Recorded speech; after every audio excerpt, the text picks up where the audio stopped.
Bienvenidos nuevamente a otra nueva sesión del Traficantes de Cultura. Hoy una segunda parte de una primera que ya tuvimos y donde de alguna forma diseccionamos este bello espécimen, también llamado Matapiojo, parte del sello Donata, venido desde las fauces de Aurea Ediciones. Y hoy nos reúne, especialmente nos reúne con otro grupo de los creadores de este de esta antología de cuentos, y a su vez grandes amigos de esta casa. Muchos que ya han pasado, que he tenido el gusto de conocer. Por un lado, periodista, escritor, y uno agradece de alguna forma que la política no haya absorbido, no lo haya absorbido y nos haya dejado para nosotros ese lado para él. Ernesto Garrat, bienvenido. Gracias, Humberto. A mí me hubiera gustado ser absorbido por la política, pero está Sí, bien. pero todo es política en este sentido. Sí, es real política. Al final el arte también es real política. Tienes toda la razón. Qué gusto verte, Humberto. Un gusto, Ernesto, y aquí también hablar también con una persona que hemos tenido las ganas de poder conversar. Hoy se ha dado la opción de poder tenerlo y que obviamente es un gusto poder tenerlo en el Traficantes de Cultura, el distinguido Marcelo Simonetti. Marcelo, bienvenido. Muchas gracias, Humberto. Gracias por la presentación. Y cuando quieras, podemos reunirnos nuevamente a conversar. Tenemos, Una gran también. tenemos el contacto ya absolutamente. También, quién será parte de esta conversación como uno de los compiladores, como el compilador y también autor de este sencillo, de este disco de Aurea Ediciones, Aldo Berríos. Aldo, bienvenido. Hola Humberto, un gusto. Y también el representante corporativo de Aurea Ediciones, también autor de parte de esta antología, Martín Muñoz Kaiser. Martín, bienvenido. Hola Humberto, un gusto estar de nuevo aquí, señor. Ahí nos vamos. Y veremos si en algún momento se nos suma Felipe Reyes, porque obviamente las conexiones han sido muy difíciles por estos días. Y aquí yo quiero irme con quienes, en esta segunda parte, por lo menos esta conversación, que obviamente le agradezco a Aldo, que ha sido quien ha hecho las gestiones para poder reunirnos en esta sala virtual, e irnos obviamente a cómo llega la propuesta para hacer para unirse a esta antología de cuentos. Y obviamente quiero comenzar con Ernesto Garrat. ¿Cómo te llega esta propuesta de sumarte a este lote de grandes pensadores y pensadoras? Fue una oferta que no pude rechazar a través de Martín y Aldo, básicamente. Y después de la vertiginosa experiencia de construir y editar en tiempo récord, 3 semanas, error de continuidad, es que el primer libro con que debuté en la editorial, y mi primer libro de ciencia ficción, y mi primera comedia, es como perdí mi virginidad en muchos sentidos. Entonces con ellos generamos un vínculo hermoso y muy tierno, muy amoroso, en el sentido artístico de la palabra, y creo que se generó una buena simbiosis. Me invitaron y fue un desafío para mí porque yo soy nuevo en el mundo de la literatura, llevo haciendo periodismo como 30 años, pero dije ya, voy a inventar un cuento que sea distinto a todos los demás, y fuimos trabajando con Aldo y eso, y con la supervisión de Martín, y fue una maravilla la invitación. Y cuando me dijeron todos los nombres, yo dije, oh, qué bueno, no todos me odian, así que bacán, ¿cachai? Sí, fue muy bacán. Todos te amamos, Ernesto, por Dios. Yo estoy en una fase buena onda, pero bueno, no sé, sé que el país está muy crispado, Humberto, está muy crispado, hay que hacer algo. Estamos en eso absolutamente. Y en el caso de Marcelo, ¿cómo te llega esta propuesta de sumarte a esta antología? Mira, si no me equivoco, me llegó a través de Roberto Fuentes. Él me comentó de que estaban haciendo una antología, y luego fue Aldo con el que comenzamos a trabajar en la escritura del cuento. Yo igual conocí a Aurea. En algún momento había entrevistado a Martín en una feria medieval, una feria de libros y actividades medievales. Así que cuando me dijo... le dije inmediatamente que sí, porque me parece atractivo el proyecto de Aurea Ediciones, y siempre me parece importante apoyar los proyectos editoriales emergentes, aunque ya no es tan emergente Aurea a esta altura del partido, ¿no? Así fue como surgió mi participación en este libro. Martín, Eh, ya que has sido aludido. sí, no, es que con Ernesto estábamos, creo que, no sé si estábamos terminando o fue durante el trabajo de que Sí. estábamos editando Error de Continuidad, y con Aldo estábamos conversando el tema de, ¿cómo se llama? De Matapiojo, y claro, lo sumamos al tiro porque lo teníamos ahí. Y ahora que me acuerdo, la entrevista con Marcelo, yo me acuerdo que estaba con un casco, porque tengo un casco que es igual al de Máximo ¿cómo se llama? De Gladiador, y con una cimitarra que tengo más encima. Entonces nosotros estábamos en plena Fue la feria fantasía, claro, full fantasía. Y Marcelo Cuando nos pensó, qué conoció el Marcelo. extraña entrevista de trabajo. Claro, sí, qué hora. Y más encima yo a Marcelo lo conocía por su hermano, porque de hecho lo estábamos conversando antes de entrar al tema. Marcelo es de Valparaíso, o de Viña, no estoy seguro, ahí nos aclarará, y ellos iban a hacer cambio de aceite al negocio de mi mamá. Entonces, una vez que yo le conté a su hermano, yo había terminado mi primera novela, todavía me faltaban años para publicarla aún, y su hermano me dio el mail del Marcelo, y yo no quise, bueno, yo en ese tiempo tampoco quise molestar ni nada, Marcelo, pero es raro cómo las relaciones se van, y de hecho, bueno, también estaban conversando el Ernesto con Marcelo desde hace cuánto que no se veían y todo, entonces es raro cómo las cosas se van como topando de a poco hasta que convergemos en estos trabajos creativos que son súper interesantes. Y yo, de hecho, bueno, también les puedo contar que acabamos de recibir una muy buena reseña, así que estamos muy felices con Aldo. Y ¿qué más contar? No me acuerdo qué contamos la vez pasada. Vamos a ver si cambiamos la versión. El tema es que estábamos tomando mucho café con Aldo y dijimos, bueno, ¿qué pasa si juntamos a los mejores escritores de Chile y hacemos una antología y digamos, bueno, nos irán a pescar? No sabemos. Y lo intentamos y salió con quienes se la jugaron con nosotros, salió Matapiojos. ¿Algo que agregar, Aldo? El trabajo fue súper agradable en general con todos. Yo tuve muy buena experiencia tanto con Marcelo como con Ernesto. Con Martín ya nos conocemos, entonces siempre estamos como conversando respecto a lo que escribimos y no. Pero en general uno aprende y comparte mucho. Yo la otra vez lo conversábamos, incluso me parece que en un directo, respecto a que el trabajo de escribir igual es muy solitario. Entonces, todo el proceso fue como un poco unirse, aunque sea por un ratito, y después seguir su camino.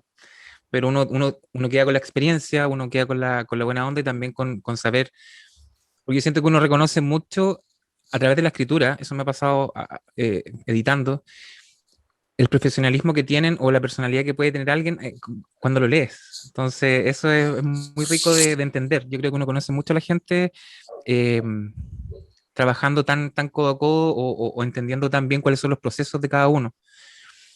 Con Marcelo conversamos cuando estábamos en plena edición y hablábamos de temas que eran como muy técnicos, me acuerdo como de escritura y fue una experiencia súper agradable.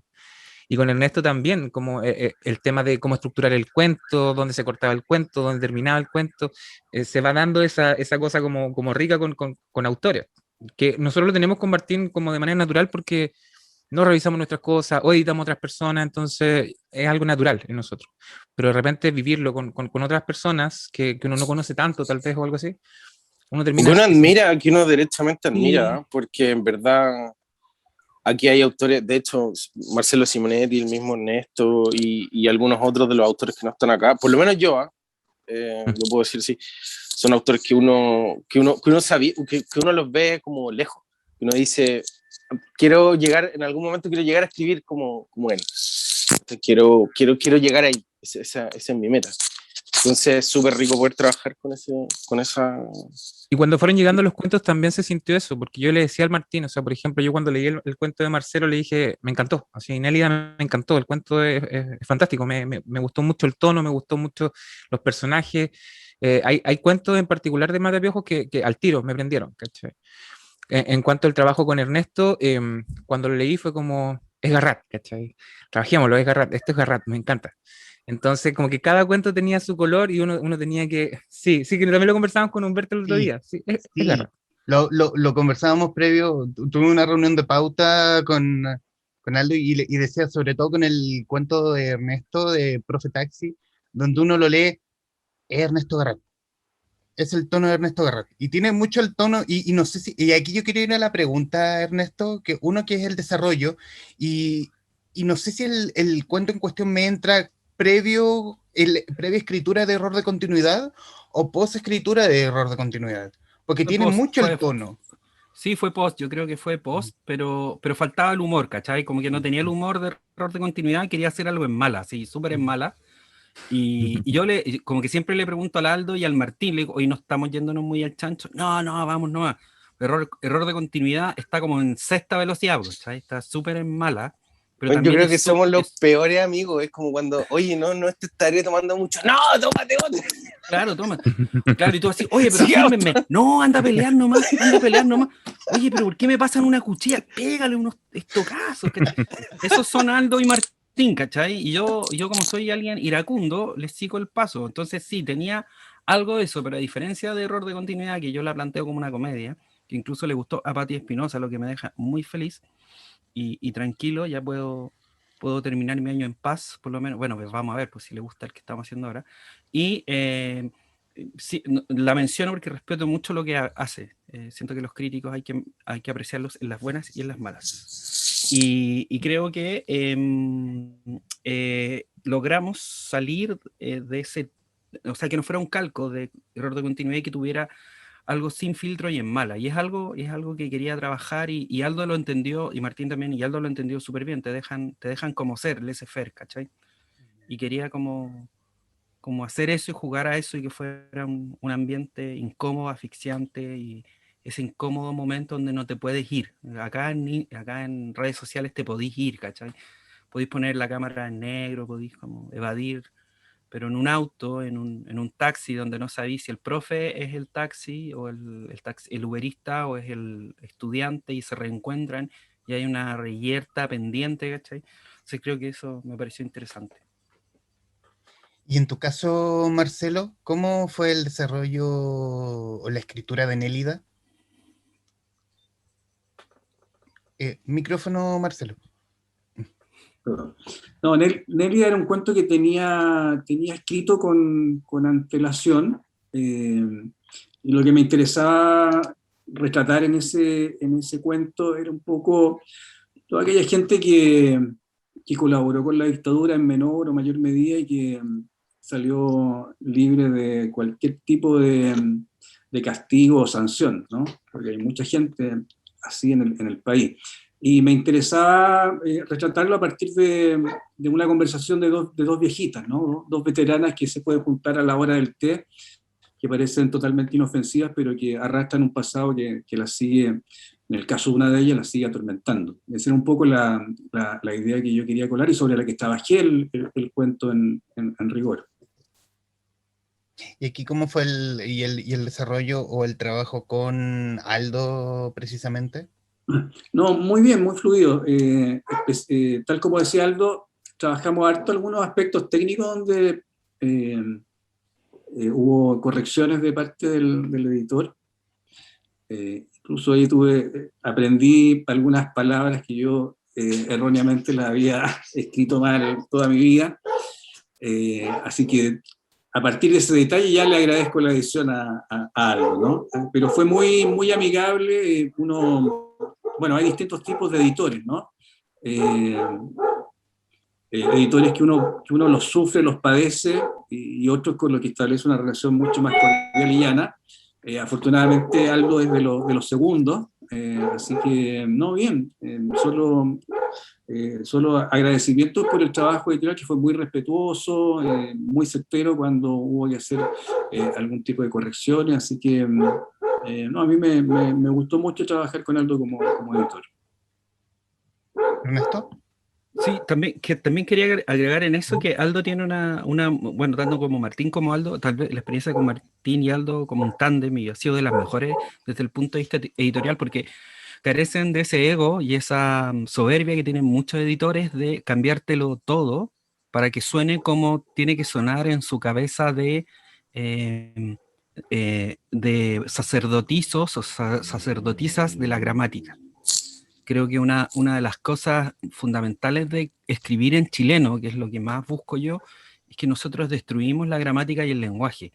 Las cosas no son como si estuviéramos leyendo una novela de anagrama, donde da lo mismo si está escrita en Sevilla o en Bogotá o en Bajos de Mena, ¿no? Como que todos hablan igual.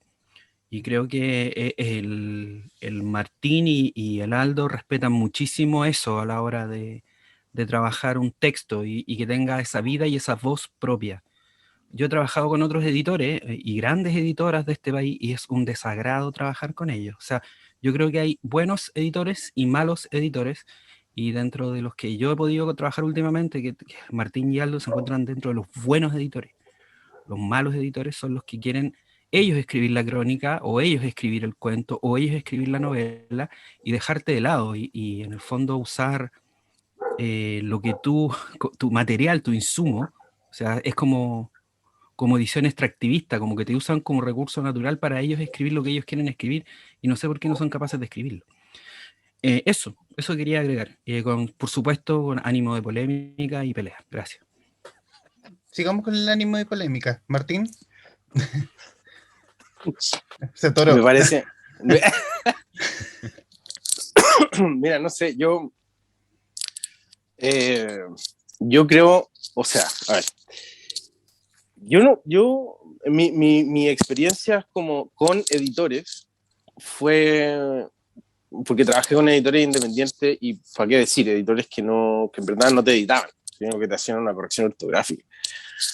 Entonces, mi idea, cuando fundamos Áurea, porque Áurea tenemos que recordar que era para la fantasía. Yo sabía y yo sé que en general, cuando se trata del género fantástico, el género fantástico en general no es editado, en parte porque los editores, la mayoría vienen de la academia, y la academia menosprecia la fantasía, y por lo mismo dicen, bueno, da lo mismo que esté mal escrito, mientras no tenga falta de ortografía, o no sé, da lo mismo, no entiendo cómo funciona la fantasía, y lo voy a publicar igual. Entonces ahí vemos, con ánimo de pelea también como mi querido colega, vemos, por ejemplo, que el Planeta, Minotauro Chile Abre, publica 2 libros de fantasía y los 2 son un fracaso y Minotauro Chile tiene que cerrar. Y si yo tengo que interpretar eso, es que simplemente los editores no sabían o no se dieron la pega o no quisieron o nadie se preocupó de que esos libros fueran editados exhaustivamente para que fueran buenos libros de fantasía, porque el lector de fantasía tiene un paladar, un paladar exquisito, porque aquí no llega toda la fantasía que se produce en Estados Unidos, sino que llega lo mejor que se produce en Estados Unidos, digamos, lo que más se vende, lo que más gusta, y eso se traduce y llega a Chile. Entonces, cuando nosotros como editorial de fantasía salimos al mercado, no salimos a competir con lo otro que produce o lo que se produce en Chile. Nosotros salimos a competir con lo que viene de Estados Unidos, con lo que viene con lo anglo y un poquito con lo español, que llega re poca fantasía española, pero algo llega. Entonces nosotros teníamos que mejorar mucho el material que llegaba, porque la mayoría de los escritores que llegan, su fuerte no es la prosa, y al mismo tiempo tenéis que respetar la visión que ellos tienen. Entonces, creo que eso, por lo menos a mí, me da la experiencia de querer que el texto sea lo mejor posible y respetando y tratando de interpretar al mismo tiempo la voz del autor, la voz incipiente de estos autores primerizos, y tratar de mejorarla lo mejor posible. O sea, si el tipo tenía, no sé, tenía una daga, ponerle una espada encima de la mesa, ¿no? Que te entregue una daga y tú ponerle una espada, ¿no? Y Aldo ha estado haciendo lo mismo tras bambalinas, o sea, digamos, un poquito más subterráneo, hasta que nos juntamos y decidimos empezar a colaborar juntos y estamos trabajando en Audiovisiones junto con el Aldo. Y sale esto, que es Odonata. Ahora, luego, en un ratito más, bueno, qué sé yo, se va a presentar el mago de Humberto Fuentes. Cuando sea emitido este programa, el verdadero mago de Roberto Fuentes ya va a estar disponible. Ya. Bueno, pero el tema es que, claro, salen estas cosas, abrimos un sello que es el sello Donata para gente que tiene más, digamos, para cosas más literarias.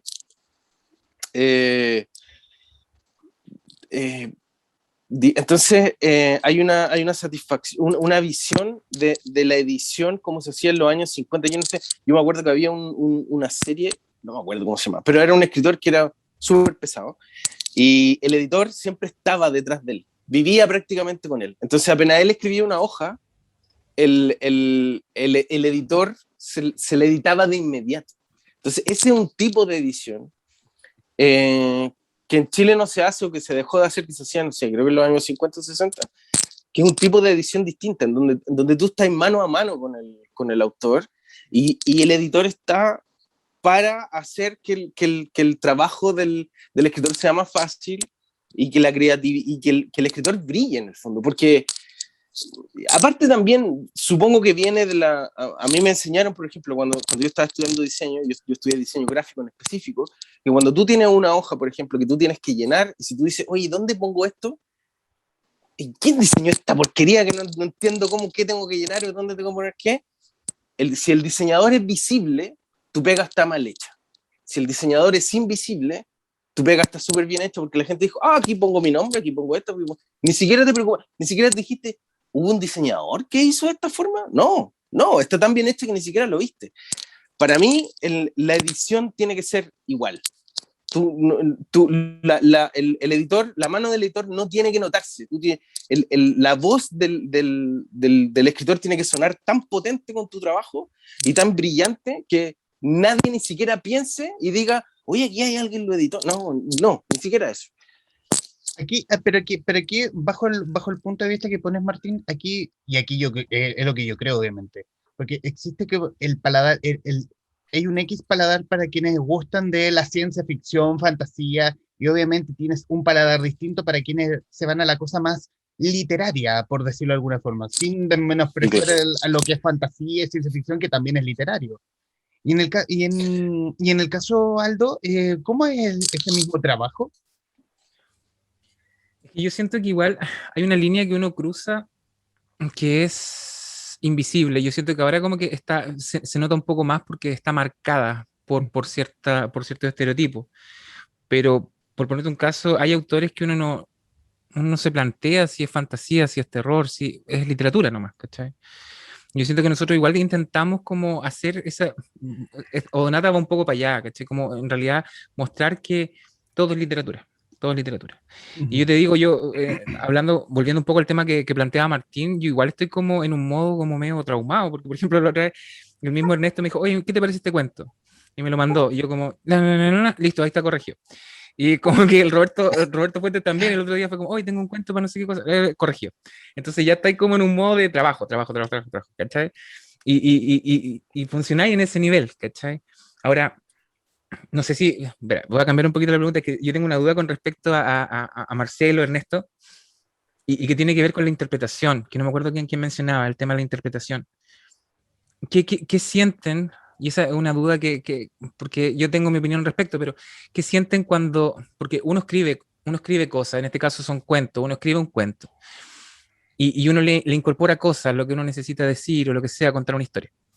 Pero cuando llega alguien externo, ya sea un lector, un crítico, un espectador, un familiar, lo que sea, y tira su interpretación de algo que tú no le quisiste meter a tu obra, al cuento, a la novela, lo que sea. ¿Qué sienten como en su fuero interno respecto a esa segunda mano, a esa segunda voz? ¿Marcelo? Ya. Sí, mira, es que yo creo que uno no siempre es del todo consciente, uno tiene conciencia de todo lo que escribe. ¿A qué me refiero? Que muchas veces en el cuento, en la novela, en cualquier escrito, aparecen cosas que probablemente uno como autor no tenía presupuestado poner en el texto, pero opera el inconsciente, ¿no? Y a veces, efectivamente, hay cosas que uno eh, no pensó o no quiso colar, pero de pronto aparecen, ¿no? Y en ese aparecer hay lectores que lo ven. De hecho, hay lectores que muchas veces leen mejor los cuentos que uno mismo, ¿no? Descubre cosas que uno no se había dado cuenta. Y eso me gusta. Yo creo que eh, mientras más lecturas pueda tener un cuento, tanto mejor. Claro, el problema sería si tú quieres hacer un tipo de cuento, un tipo de narrativa humorística y todos terminan llorando, bueno, ahí tendríamos serios problemas. Pero en la medida que haya lecturas que son algo distintas a las que el autor planteó, pero que son complementarias con esa idea central, creo que es súper válido, o sea, yo la agradezco, ¿no? Salvo en casos que son diametralmente opuestos, como te mencionaba recién. Pero creo que eso es importante. Además que, insisto, hay muchas cosas de las cuales uno no es consciente eh, y te las menciona un lector, o tú mismo después de algún tiempo te das cuenta de que en realidad lo que escribiste era una cosa, pero también era otra, que en ese momento a lo mejor no tuviste demasiada claridad o conciencia de eso, pero que está en el texto. O sea, yo creo que un autor se hace en función de lo que escribe conscientemente y también de lo que le dicta el inconsciente, ¿no? Sí, a mí, respondiendo corto, me ha pasado que no me ha pasado eso todavía, pero me llama la atención una vez, no sé, hablando de Allegados, una novela, la primera novela que escribí, hay un vampiro que es una metahistoria, hay como un libro dentro del libro, que escribe el personaje protagonista. Y un el editor, Álvaro Matus, leyó algo bien bueno, me dijo, oye, esto es como un allegado le chupa la sangre a los dueños de casa, que es como la lectura del poderoso, o sea, de la persona que tiene la casa, que yo no era para nada mi intención, ¿cachai? De hecho, yo puse el vampiro por esa razón. Pero es su lectura y dije, ya, está bien que lo leáis así.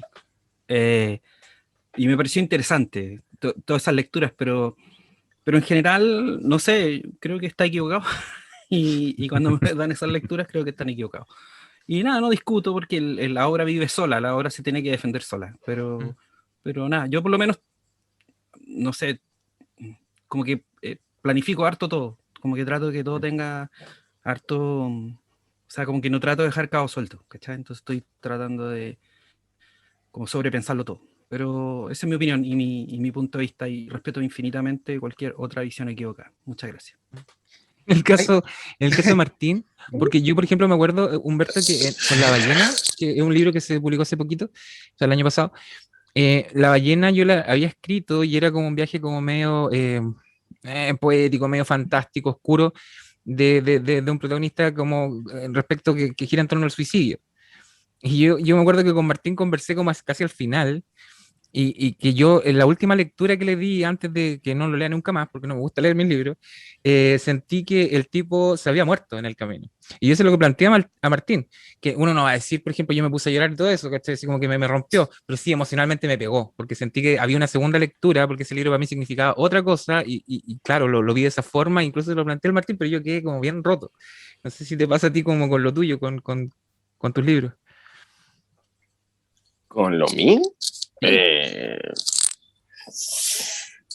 No, es que yo, es que no sé, porque en general yo busco, a ver, normalmente cuando tengo un texto hay como que hay cosas que son evidentes, ¿no? Que uno dice, ya, esto es lo que quiero, este es mi objetivo, esta es la historia que quiero contar, y el tema que subyace es este otro, y lo voy a contar de esta manera. Entonces después cuando le pido a alguien que lo lea, normalmente le pregunto, ¿y te diste cuenta de esto?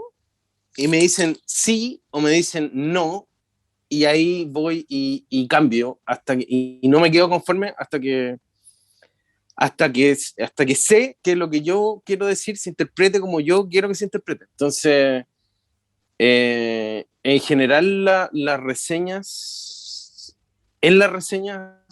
¿cómo se llama? No me pasa. No, estoy pensando, y no recuerdo nunca que me hayan dicho así como, oye, y esto es como una metáfora de no sé qué, y yo haya quedado así como, no, así como, no, porque en general trato de que me preocupo de que quede Ya.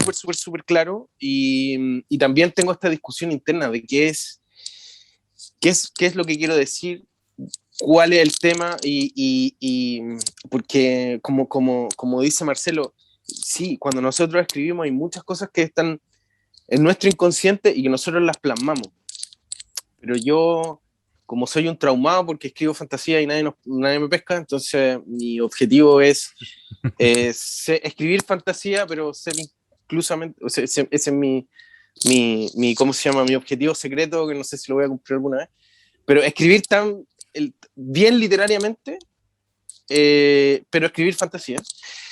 Eh, ¿Cómo se llama? El ejercicio de ver qué es lo que estoy diciendo, qué es lo que estoy diciendo con lo que estoy diciendo, y qué es lo que estoy diciendo con eso también. Ese es un ejercicio que hago desde que... ¿Sabéis qué? Que hago desde cuando escribíamos guiones de cine con mi amigo con el que escribíamos guiones de cine.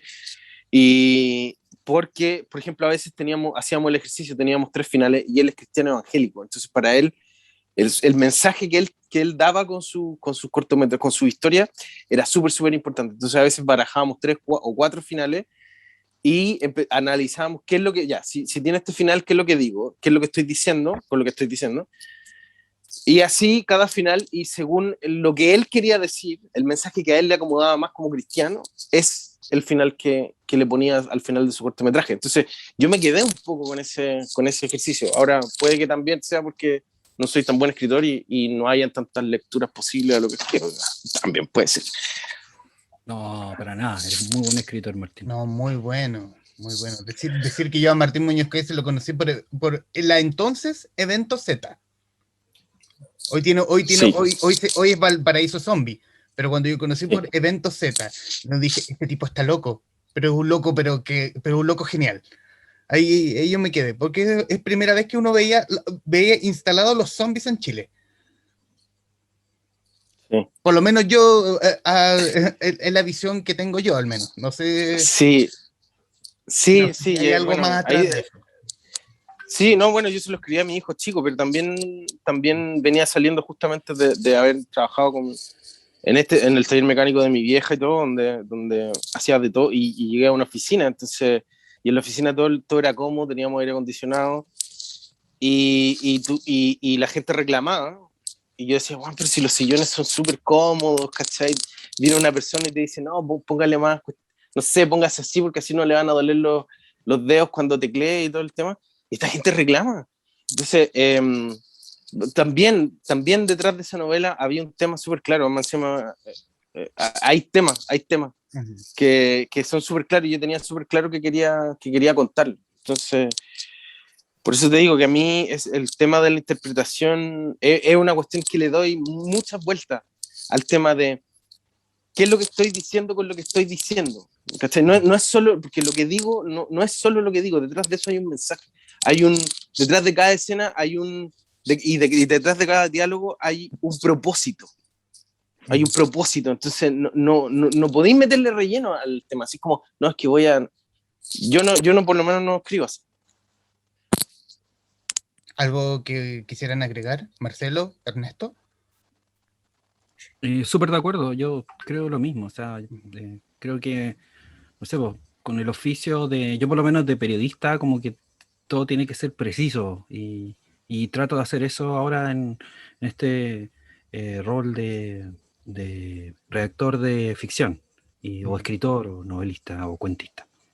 Creo que hay que tener muy claro qué queremos decir, o sea, el título lo dice todo. Si quiero hablar de Allegado, hablo de Allegado. Si quiero hablar de los Profetaxi, pongo Profetaxi, como que no, o de la casa propia, o de los errores de continuidad, o sea, y miles de otros temas que estamos trabajando ahora. O sea, como que el título te da el foco y el qué decir y todo lo que viene subterráneo, las distintas capas, no sé, yo le doy muchas vueltas y trato de manejarlos como si fueran películas o miniseries. Pero eso, estoy súper de acuerdo. Marcelo, amigo, ¿qué opinas tú? Gracias, Ernesto. Bueno, sí, yo también considero que es importante preguntarse, ¿no? Cuando escribo una historia, ¿qué quiero decir con esta anécdota? Cortázar hablaba de que cuando uno escribía cuentos era importante trabajar anécdotas significativas, en el sentido de que la historia que se cuenta te abre la puerta hacia un orden todavía mayor, ¿no? O sea, una cosa es la anécdota, lo que se cuenta, y otra cosa es lo que yo quiero decir con esa anécdota. Entonces, en ese sentido, para mí es súper importante que las historias que se cuentan lleven al lector a un orden mucho más abierto, ¿no? Que te haga vivir una historia de experiencias emocionales, intelectuales, incluso morales, ¿no? Creo que un buen cuento, una buena novela, debiera pasar por eso. O sea, más allá de la historia que se cuenta, hay otras cosas que están por debajo y que son las que debieran quedar en la cabeza del lector. Y eso es algo que a mí me gusta mucho trabajar. También el hecho de contar sin decir lo importante, ¿no? O sea, aquello muchas veces, o diría prácticamente siempre, aquello que se omite es más importante que lo que se cuenta. Entonces, desde esa lógica, a mí al menos me gusta trabajar los cuentos en función de eso, ¿no? Entendiendo que es tan importante aquello que se dice como aquello que se calla, ¿no? Y a veces es más importante lo que se calla. Respecto de un tema de interpretación, recordaba alguna conversación que tuve con Mario Cerda, el librero de la Cleo de Parque Forestal, donde él, en apreciación, y en algunos casos yo también la comparto, de que mucho que el que hace cuento, por lo general no puede hacer novelas, o al revés, el que hace historias más largas no puede hacer cuentos, que más bien el cuento es un terreno donde solo los valientes se pueden meter y en el fondo salir airosos. ¿Qué crees tú, Marcelo? No, yo no creo que sea así. Obviamente hay estrategias distintas para abordar el cuento y estrategias diferentes para abordar la novela. O sea, son dos territorios donde las reglas que imperan son muy distintas, ¿no? Y quien quiera trabajar ambos géneros debiera entender eso, ¿no? Uno no puede escribir un cuento como si fuera una novela ni al revés. Hay casos, sí, yo siempre me acuerdo de lo que decía Samantha Schweblin a propósito de Distancia de Rescate, su primera novela, que en rigor esa novela no era una novela, sino que era un cuento alargado. Ella es nació en el cuento del territorio que más le acomoda, a pesar de que tiene dos novelas, pero ella hablaba de eso, ¿no? De que a veces hay novelas que son cuentos, o cuentos alargados. Pero insisto, yo creo que no es impedimento para un escritor abordar los dos géneros, entendiendo sí que cada género tiene sus reglas, ¿no? Y esa regla hay que respetarla. ¿Ernesto? No sé, para mí son, bueno, tienen la misma, bueno, Martín sabe y de Aldo también, yo hago las novelas como si fueran cuentos, o sea, como que cada estructura tiene como un principio medio autopoyético, o sea, y con la clave del cliffhanger para que siga leyendo y el lector no pare de leer, pero también podría terminar ahí, o sea... creo que para mí funciona como lo mismo, o sea, tienen que ser historias atractivas o que te dejen como pensando. Estoy en un periodo de mi vida donde carezco de esa, tal vez la elegancia de ser sutil y darle espacio a lo que no se dice, o sea, justamente no quiero decir todo lo que no se dice, porque estamos en un momento tan poco elegante, además, en Chile, donde hay que decir las cosas, y aunque suene rudo, aunque suene mal educado, porque no, pues ya ha habido tantos actos de invisibilidad hacia lo grotesco y brutal que es vivir en Chile, que como que, mira lo que voy a decir, se acabó el tiempo de callar, ¿cachai? Yo creo que es un poco eso. Y sobre eso no, yo los cuento, o sea, me parece que, claro, tienen como distintas funciones o estructuras, mecanismos, pero yo los trato, o me sale operarlos de la misma forma, quizás o no soy buen novelista, o no soy buen cuentista, o ninguno de los dos, pero me gusta trabajarlos de la misma manera. Por supuesto, lo que me gusta es como cambiar el tono, tal vez soy muy al chancho, pero me gusta que sea así por ahora, y me gusta mucho, por ejemplo, lo que escribe Soriano. Soriano siempre empieza, o la mayoría de las veces, Soriano, Osvaldo, un escritor súper como menospreciado, y que creo que es tanto más talentoso que los grandes nombres de la literatura latinoamericana, tal vez mucho más grandes. Y siempre empieza arriba las historias, la mayoría de las veces empieza arriba, y hace un trabajo minucioso y súper delicado del lenguaje, y siempre trata de mantener eso tanto en novela como en cuentos, jugar con esa idea de seducir al lector hasta el final y aplicar esas reglas. Creo que me gusta mucho eso también. Tal vez eso sea más gramaticalmente audiovisual o televisivo, melodramático, no sé cómo explicarlo, o decirlo, no le he hecho tanto el análisis, pero me gustan esas coordenadas, siento que son súper apropiadas para lo que estoy contando ahora y para mi periodo, no sé si este es mi periodo azul o mi periodo rabioso, o no voy a tener más periodos, pero creo que combina súper bien con lo que pasa ahora en Chile, con lo que uno respire, sienta y el contexto donde estamos viviendo, que es de pura rabia al final. ¿Sabes qué, Ernesto? Yo por lo menos lo que he leído tuyo, así como en cuanto a error de continuidad o Profe Taxi, igual yo siento que hablas harto como del tema de lo que no se dice, pero no a través de lo que no se dice, sino lo que desencadena lo que no se dice, ¿cachai?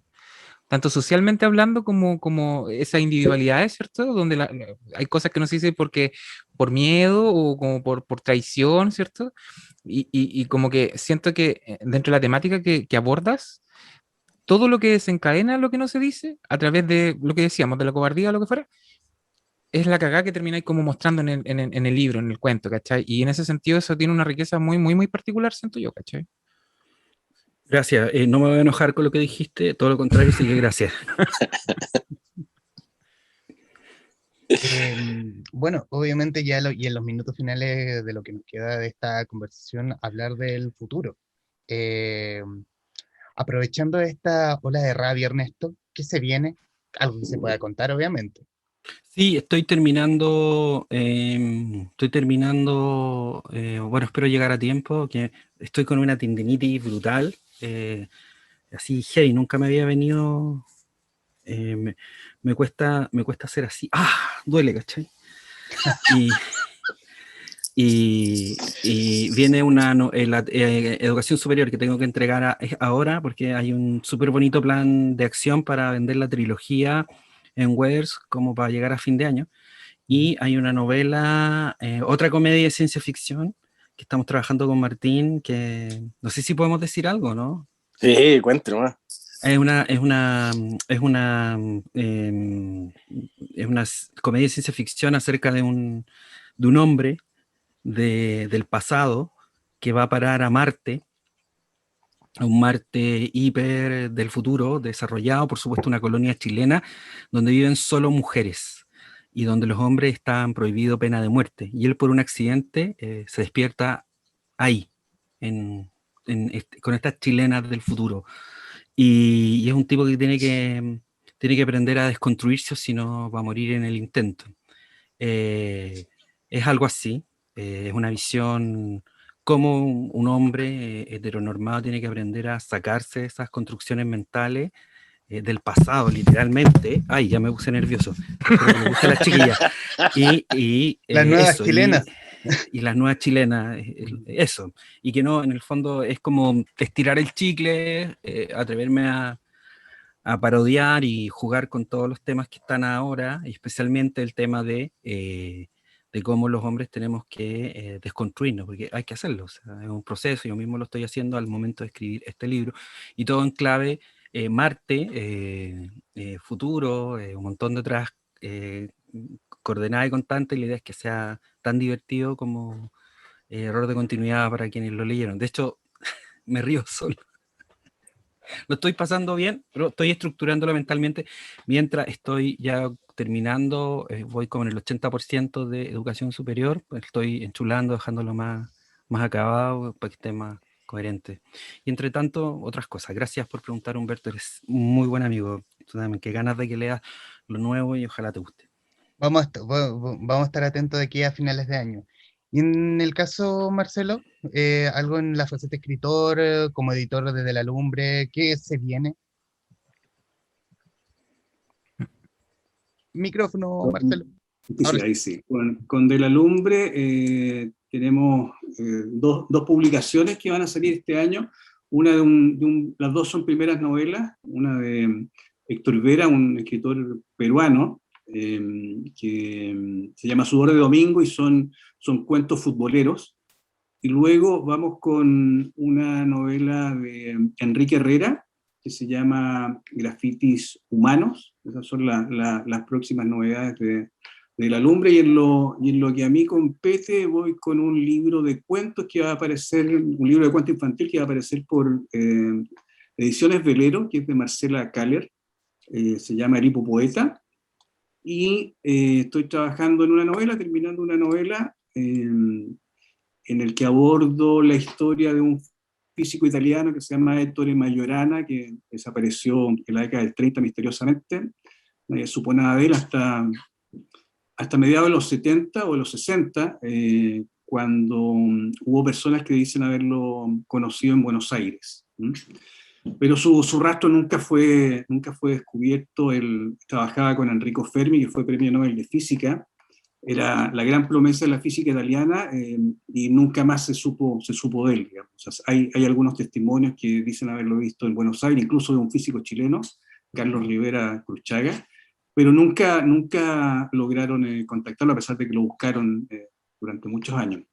Eso, y además estoy trabajando por encargo de Planeta en la biografía de Pedro Lemebel, en un proyecto bien cototo y que nos tiene muy, muy entusiasmados. Excelente. ¿Aldo? No sé, este año se me han venido... Te sorprendí. Sí, me dejaste. Hay hartos proyectos con Aurea, hemos estado haciendo como varios compilados de antología, creo que ahora viene una de Cyberpunk. Oiga, no lo diga, pues. No, ya. Eso no se puede ver, ya, filo. Sí. Yo pensé que estaba listo. Sí. Así que eso. Oye, pero falta mi cuento, espérenme, falta mi cuento. No, si por eso estamos esperando a ti, pues, si falta un poquito. Oye, por llegar. yo no voy a editar nada de esto, así que va a salir así tal. Ponle un pito. No importa. Sí. Así que eso, han estado pasando muchas cosas. Martín, por favor. No, pero tú tenías un libro que vamos a publicar. Sí, tengo varios libros. Hay uno que es como de ficción histórica, tengo otro que es un poco más contemporáneo, así que he estado haciendo hartas cosas. Pero todo se va viendo en el camino hasta que salga. Y este año vamos a publicar. Y este año también vamos a publicar otro. Varias antologías, súper bien. Martín, por favor, tu libro. ¿Cómo se ve en octubre? No. Estamos, compilé hice una compilación de mis cuentos que había hecho un libro que se llamaba Quimera, que no tuvo mucha, digamos, porque lo publiqué con una editorial chiquitita del sur. Entonces tomé los mejores cuentos de Quimera, más algunas cosas, lo mejor de los cuentos que he estado escribiendo últimamente, y armé una selección de cuentos que se va a llamar Belerofonte, digamos, para mostrar que estamos matando a la quimera, estamos matando el pasado, un poco ese es el concepto. Y por otro lado, acabo de terminar un libro que se llama Laiantu, La muerte del sol, en donde la historia narra un torneo de artes marciales precolombino que se lleva a cabo en la Puerta del Sol, y vamos a ver cómo una niña que ha crecido con un padre que la abandonó tiene que elegir entre salvar a su mamá o vengarse del papá que mató a la mamá, según ella. Así que está bien entretenido. Más encima, Laiantu hace referencia al Huitranatum, o sea, al año nuevo mapuche, que es el solsticio de invierno, el 21 del mes que pasó. Y justamente terminé el libro ese mismo día. Entonces fue como Y bueno, se los mandé a mis lectores alfa. Creo que me quedan 2 personas por recibir feedback. Ha estado bien entretenido el feedback, he estado metiendo eso, después quiero dejarlo descansar un poquitito, así que no sé si a fin de año o el próximo año debería estar publicándolo, porque quiero darle un par de pasadas más antes de publicarlo. Ya le di una primera corrección, pero quiero dejarlo reposar y darle otra revisión. Bueno, ha sido una conversación donde hablamos de cuentos, hablamos de matapeojos, se habló de literatura y se habló de un sinfín de cosas muy interesantes, muy entretenidas, y obviamente agradecerle a Marcelo Simonetti, Ernesto Garrad, Aldo de Ríos, Martín Muñoz Kaiser por la conversación y por la buena disposición al diálogo para este Traficantes de Cultura. Muchachos, muchísimas gracias. Sí, gracias a ti. Y solo agregar que, Marcelo, si te sirve, acabo de publicar una crónica del MBL en la Fundación Gabo, Gabriel García Márquez, dentro de un libro Contexto Periodismo Cultural. Te lo puedo mandar por PDF, es gratis para todos los amigos también que quieran leer ese esfuerzo cultural. Y disculpa interrumpirte, Humberto. Muchas gracias. No pasa nada. Bueno, muchachos, nuevamente, gracias por la asistencia. No, gracias a ti, Humberto, por darnos el espacio para conversar. A quienes nos están viendo, gracias y nos veremos en cualquier momento.